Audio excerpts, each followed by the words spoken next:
Assalamualaikum warahmatullahi wabarakatuh.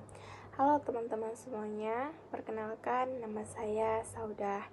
Di sini saya dari kelompok 3 ingin mempresentasikan ataupun menjelaskan sedikit tentang peran dan fungsi dari lembaga politik yang di dalamnya nanti ada lembaga eksekutif, lembaga legislatif, serta lembaga yudikatif. Di sini saya tidak akan menjelaskan sendiri teman-teman, nanti saya akan dibantu oleh kawan-kawan saya yaitu Mariahni yang disusul oleh Rahmah Fauziah dan selanjutnya dijelaskan oleh Wahyatun Mardiah. Yang pertama sekali di sini saya akan menjelaskan tentang fungsi dan peran dari lembaga eksekutif. Sebelum kita tahu apa peran dan fungsinya, kita harus tahu dulu teman-teman apa pengertian dari lembaga eksekutif ini. Jadi buat teman-teman yang belum tahu atau yang sudah tahu pengertian lembaga eksekutif ini, saya ulangi lagi bahwasanya lembaga eksekutif ini adalah suatu lembaga yang menjalankan pemerintahan dalam suatu negara. Mereka yang menjalankannya teman-teman, bukan mereka yang membuat aturan dan lalu menjalankannya, itu salah ya teman-teman. Jadi lembaga eksekutif ini ia dipegang oleh presiden, wakil presiden beserta dengan menteri-menterinya. Mereka ini memiliki peran sebagai kepala negara sekaligus kepala pemerintahan. Makanya eksekutif ini sering dibilang sebagai mesin utamanya suatu negara, karena mau sebagus apapun aturan dalam suatu negara, kalau misalnya tidak dijalanin dengan baik, maka ya aturan itu ya percuma gitu kan.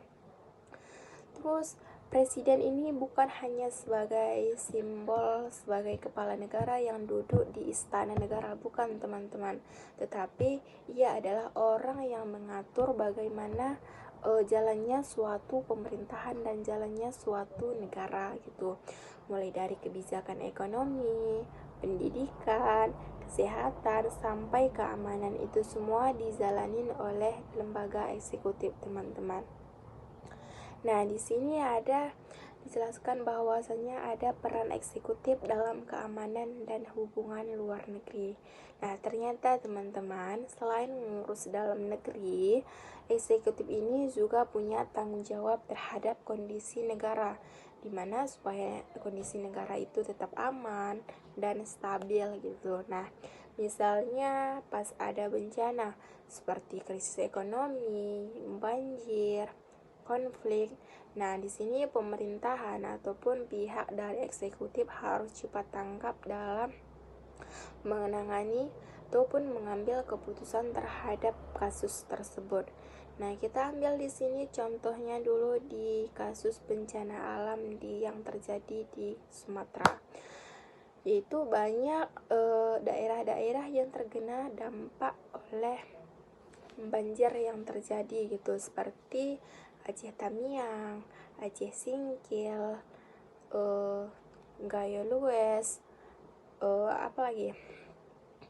Takengon, dan beberapa daerah lainnya yang memang terkena dampak oleh banjir tersebut.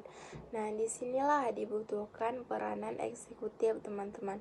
Mereka harus menetapkan bencana nasional. Kenapa harus menetapkan bencana nasional? Karena memang banjir yang terjadi di Sumatera ini ya memang sudah sangat menyedihkan, sudah sangat banyak yang memakan korban jiwa.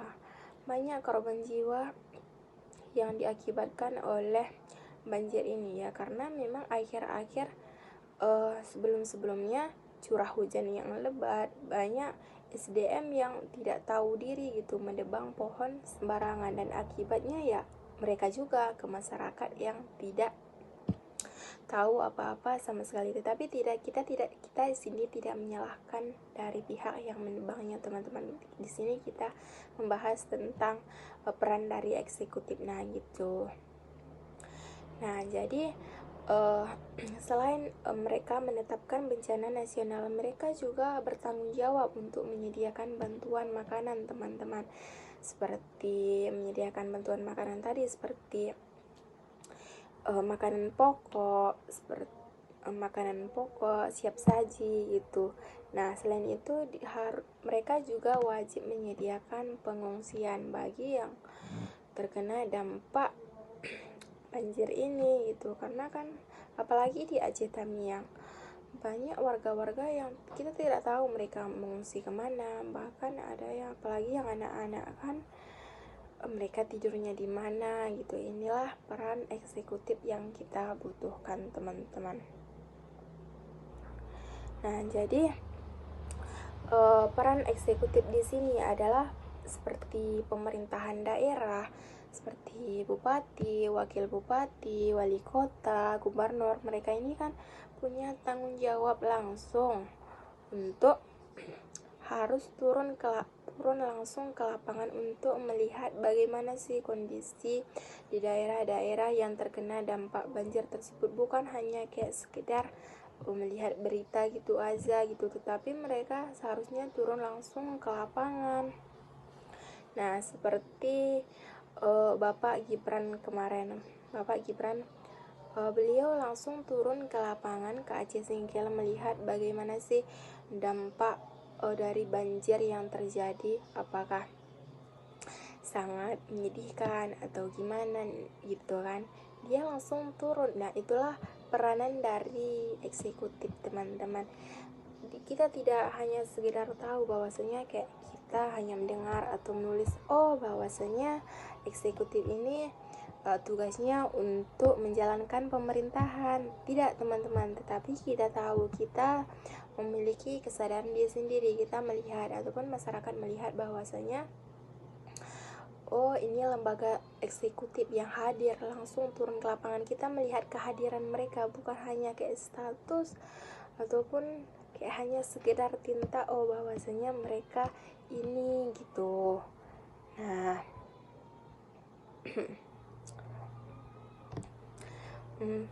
terus teman-teman, jadi kan pemerintahan kan menetapkan, sampai sekarang kan belum menetapkan status darurat bencana. Nah, semoga masalah ini cepat segera terselesaikan. Nah, ini menunjukkan bahwasanya eksekutif ini seperti Bapak Gibran tadi langsung berperan langsung dalam menangani dampak bencana dan melindungi masyarakat, teman-teman. Nah, tadi kan dia akan menjalankan pemerintahan. Beda lagi dengan yang mengatur tentang jalannya pemerintahan. Nah, yang mengaturnya nanti itu ada pada lembaga legislatif yang dipegang oleh DPR dan DPD yang akan nanti dijelaskan kawan saya Mariahni. Gitu, teman-teman.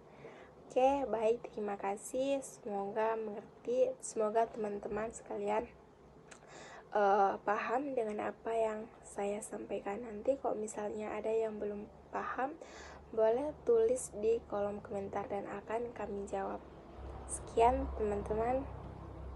Selanjutnya saya akan menjelaskan tentang tugas dan kewenangan lembaga legislatif dalam pembentukan undang-undang dan pengawasan pemerintah.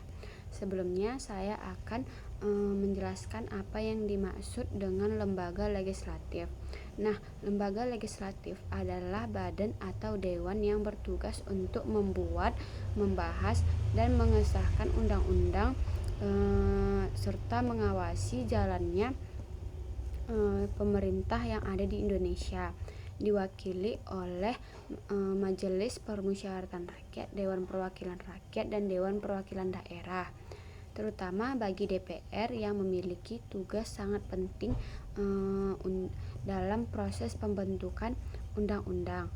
DPR memiliki kewenangan untuk mengusulkan rancangan undang-undang. Rancangan undang-undang ini bisa berasal dari inisiatif anggota DPR sendiri, dari komisi-komisi yang ada di DPR itu sendiri, dari fraksi-fraksi politik dan pemerintah. Tahapan pembentukan undang-undang dimulai dari penyusunan naskah akademik yang merupakan kajian mendalam tentang perlunya suatu undang-undang yang dibuat. Proses pembentukan undang-undang ini membutuhkan diskusi yang panjang dan mendalam agar undang-undang yang dihasilkan benar-benar sesuai dengan kebutuhan masyarakat dan sejalan dengan perkembangan negara kita saat ini. Nah, dalam pembahasan undang-undang, DPR tidak bekerja sendirian, tetapi pemerintah juga ikut dilibatkan sebagai pihak yang memiliki data kritis serta pengalaman dalam menjalankan kebijakan ini. Hal ini menunjukkan bahwa pembentukan undang-undang adalah proses kerjasama antara legislatif dan eksekutif. Nah, selanjutnya ada fungsi pengawasan terhadap pemerintah. Selain selain membuat undang-undang, legislatif juga menjalankan fungsi pengawasan terhadap pemerintah. Pengawasan ini sangat penting karena pemerintah memiliki kekuasaan besar dalam menjalankan negara, sehingga harus dipastikan kebijakan dan program yang dilaksanakan benar, tepat sasaran, dan tidak merugikan masyarakat. DPR juga mengawasi pemerintah melalui berbagai cara seperti rapat kerja, permintaan laporan, dan kunjungan kerja. Fungsi pengawasan ini menjadikan DPR sebagai lembaga yang menjaga agar kekuasaan eksekutif tidak berjalan tanpa batas. Melalui penyampaian kritik, rekomendasi, atau keputusan tertentu, DPR dapat mengarahkan pemerintah agar kebijakan tetap berjalan sesuai dengan undang-undang dan kebutuhan rakyat. Baik, selanjutnya saya akan menjelaskan fungsi utama lembaga yudikatif dalam menegakkan hukum dan menjaga keadilan di Indonesia. Nah, lembaga yudikatif ini memiliki peranan penting dalam sistem ketatanegaraan di Indonesia, sehingga secara cabang kekuasaan menjalankan fungsi keadilan. Fungsi utamanya ialah menegakkan hukum dan memastikan semua warga negara memperoleh peradilan tanpa adanya diskriminasi dalam praktik. Selain itu, lembaga yudikatif juga memiliki tugas untuk menyelesaikan sengketa dan memeriksa perkara dan menjatuhkan putusan yang berdasarkan hukum pada saat ini. Nah, sehingga keberadaan lembaga ini menjadi penyeimbang dari eksekutif dan legislatif, sehingga kekuasaan negara tidak bertumpuk pada satu pihak. Selanjutnya, salah satu tugas pokok lembaga yudikatif ialah mengawasi agar hukum yang diterapkan secara benar-benar dan konsisten, sehingga hakim sebagai pelaksana kekuasaan kehakiman wajib memutuskan perkara secara objektif tanpa adanya pengaruh seperti tekanan politik, ekonomi, dan hal yang tertentu. Nah, tujuannya ialah menjamin bahwa setiap putusan yang dihasilkan itu benar-benar berdasarkan aturan hukum dan fakta, sehingga masyarakat merasa aman dan merasa bahwa hukum itu menjadi tempat perlindungan mereka. Nah, selain itu, lembaga yudikatif juga berfungsi menjaga keadilan melalui kontrol yang dapat menguji apakah tindakan pejabat negara kita saat ini sudah sesuai dengan aturan hukum. Nah, misalnya melalui adanya peradilan. Nah, tentu usaha negara, PTUN, masyarakat dapat menggugat keputusan pemerintah yang dianggap merugikan atau melanggar prosedur. Nah, di mana peran ini sangat penting agar pemerintah tidak bertindak sewenang-wenangnya dan hak warga negara tetap terlindungi. Hanya ini yang dapat saya sampaikan. Assalamualaikum warahmatullahi wabarakatuh. Nah, selanjutnya ialah lembaga yudikatif pun memiliki kewenangan untuk menguji undang-undang dan peraturan agar tidak bertentangan dengan konstitusi. Nah, fungsi ini dijalankan oleh Mahkamah Konstitusi atau disebut dengan MK. MK memastikan bahwa setiap peraturan yang berlaku tetap sesuai dengan nilai keadilan, hak asasi manusia, dan prinsip negara hukum. Tanpa fungsi ini, aturan yang tidak adil bisa tetap berlaku dan merugikan masyarakat. Secara keseluruhan, lembaga yudikatif berfungsi sebagai pilar utama dalam menjaga tatanan hukum dan keadilan di Indonesia melalui putusan pengadilan, pengawasan terhadap tindakan pemerintah, dan pengujian peraturan perundang-undangan. Lembaga ini memastikan negara berjalan sesuai dengan prinsip demokrasi dan hukum. Dengan demikian, masyarakat memperoleh kepastian hukum, perlindungan hak, dan jaminan bahwa keadilan dapat ditegakkan bagi semua orang. Yang terakhir ialah kesimpulan. Dapat disimpulkan bahwa lembaga eksekutif, legislatif, dan yudikatif memiliki peran yang sangat penting dalam menjalankan sistem pemerintahan Indonesia. Lembaga eksekutif berfungsi untuk menjalankan kebijakan dan mengatur pelaksanaan pemerintahan sehari-hari. Peran ini mencakup penyusunan program nasional, pelaksanaan undang-undang, serta memastikan pelayanan publik berjalan sesuai kebutuhan masyarakat. Tanpa eksekutif yang efektif, roda pemerintahan tidak akan berjalan secara optimal. Sebagai legislatif memiliki tugas pokok dalam pembentukan undang-undang serta menjalankan fungsi pengawasan terhadap pemerintah. Sebagai wakil rakyat, legislatif berperan penting untuk memastikan bahwa setiap kebijakan pemerintah memiliki dasar hukum yang jelas dan mencerminkan kebutuhan masyarakat. Nah, selain itu, fungsi pengawasan yang dilakukan legislatif menjadi mekanisme kontrol agar eksekutif tidak bertindak di luar kewenangannya dan tetap berjalan sesuai prinsip demokrasi. Sementara itu, lembaga yudikatif juga memegang peranan sebagai penegak hukum dan penjaga keadilan melalui proses peradilan. Lembaga ini memastikan bahwa hukum diterapkan secara adil dan konsisten. Yudikatif juga memiliki kewenangan melakukan pengujian terhadap kebijakan atau peraturan yang bertentangan dengan konstitusi untuk menjaga hak-hak warga negara. Dengan adanya lembaga ini, negara dapat menjamin perlindungan hukum bagi setiap orang dan mencegah penyalahgunaan kekuasaan. Secara keseluruhan, ketiga lembaga negara tersebut bekerja saling melengkapi dalam kerangka pemisahan kekuasaan dengan tujuan mewujudkan pemerintahan yang stabil, adil, dan demokratis. Apabila masing-masing lembaga menjalankan tugas dan kewenangannya dengan baik, maka kepercayaan masyarakat terhadap pemerintah akan meningkat dan tujuan bernegara dapat tercapai dengan lebih efektif. Nah, makalah ini menunjukkan bahwa keseimbangan antar lembaga negara adalah kunci utama dalam menjaga ketertiban, keadilan, dan berkelanjutan pemerintah di Indonesia. Cukup sekian dari kelompok kami akhiri. Wassalamualaikum warahmatullahi wabarakatuh.